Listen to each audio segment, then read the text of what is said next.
Hello again. This is my 22nd, I think, my son just told me, 22nd video I'm doing, and it's probably my last in this current series. I say series because it could be my last for all time, but it's the last in this current series, and I want to dedicate it to my dear middle granddaughter, lovely Lucy. Lucy is my daughter's youngest, and she lives in Rotorua, and she's a delightful 1-year-old girl, beautiful girl, like all my granddaughters, the other two as well. But Lucy's really nice, very good at it, and just starting to talk a bit. So there we are. Anyway, this is a story. It's quite humorous, actually, and I just thought of this today. But it's a story about a ship called the Virgilia, 1972. I was a second mate, and I joined a shipping company that basically went around the Mediterranean. It's called Middle Trade, Mediterranean around Europe and stuff. And it was a medium-sized vessel, 3 hatches, and we set off. I forget the port we left from, but we went to a place called Sardinia, which is the capital and largest town in Sardinia, Cagliari. Yeah, Cagliari was the largest town in Sardinia. Cagliari was the port. And the idea was to go to Cagliari and load up with general supplies and manufactured goods and supplies for a place called Tórshavn, which is the largest, well, the only really big town in a place called the Faroe Islands, which is north of Scotland and to the west of Norway. And it's a colony or protectorate of Denmark. It's composed, I think, about something like 80 islands. Most of them have only got just a few people on them or no people, but the biggest one, this island, has got this place called Tórshavn, population of about, I think, it's 20,000 now, but going back in these days, it'd probably be only about maybe 7,000 or 8,000. And and when we got to Cagliari, one of the engineers had already been to this Tórshavn, and he says, we called a meeting, and he says, look, this is top secret, but if you all want to make some money, big money, this is what we can do.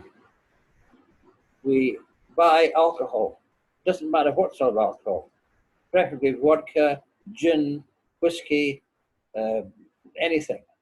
And we get it as cheap as we can, duty free, which we're allowed to do.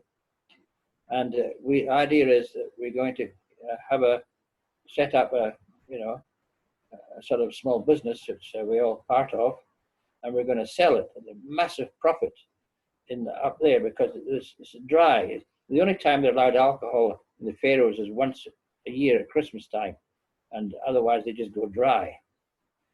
And they all apparently like a drink. And so it was all right. So the engineers have got one of their settling tanks. Not a settling tank. It was a tank in the engine room anyway, and it held something like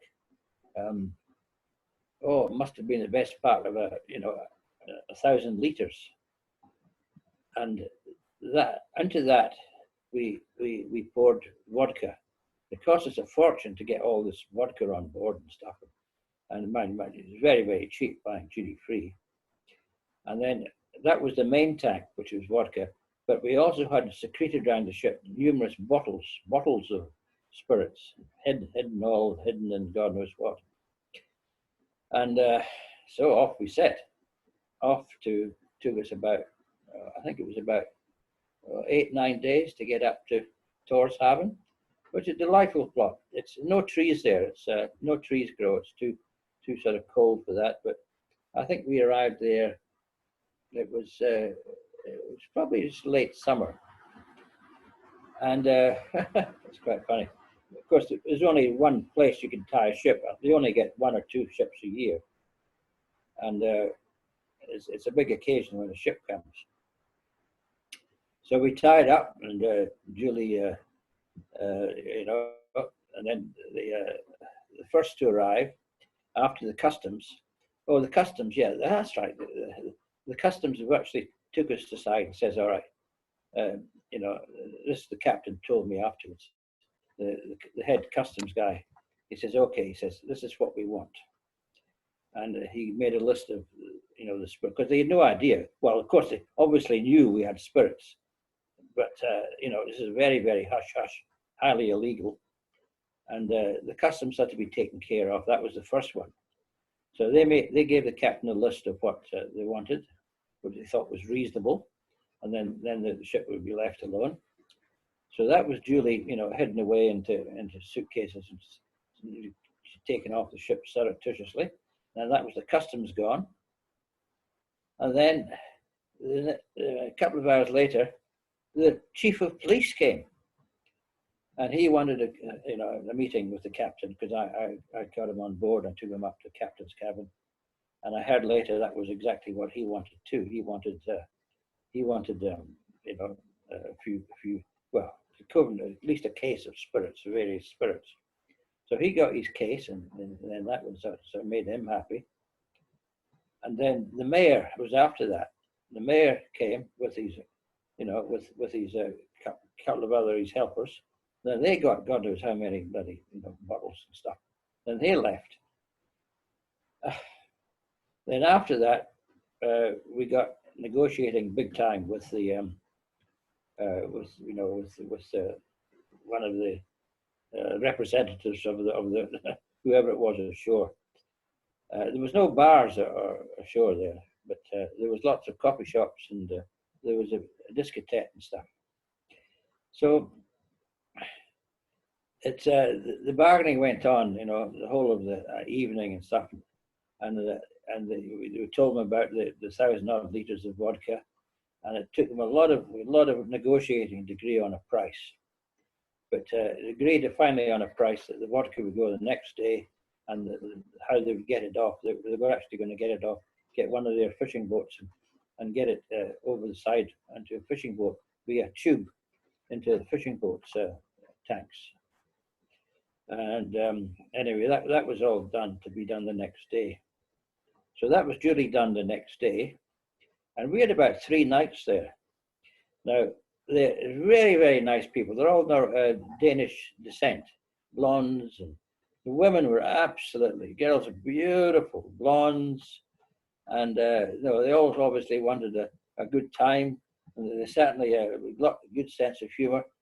So I went to the discotheque in the afternoon, and I got talking to I thought that we'll definitely have a good time here.